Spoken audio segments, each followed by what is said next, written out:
seems like vaccines are happening, people getting vaccinated, and as that occurs, people are kind of returning to a different kind, or yeah, so we're moving forward into a different kind of living that includes some of the elements from the past. But what that brings up for me is this idea of thinking about something that I talked about really early on, probably over a year ago now, about the sorts of things that you might want to hang on to that have come about as a result of this COVID thing. And I heard a piece the other day from some indigenous folks from Hawaii who are talking about how they, because of the pandemic, were able to experience what it was like to be there on the island without 10 million tourists, and how that really kind of was a wonderful thing for those folks because they were able to see the fish come back and the birds come back.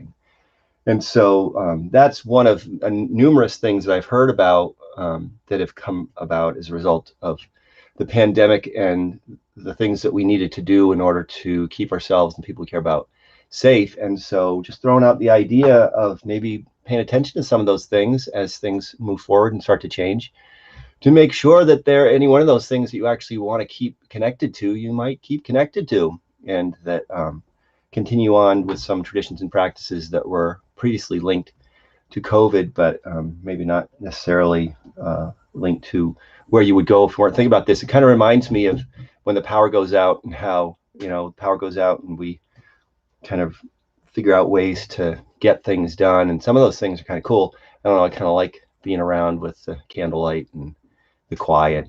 It becomes very quiet around here when things aren't humming and buzzing and clicking and whirring. And so that kind of thing, that we take up certain practices when our life circumstances changes, and there may be some of those things that we want to stay connected to. So anyway, that's it for What's Next with Dr. Joel today. Hope everybody's having a great day, and we'll be back tomorrow, and I'll be talking about what's next.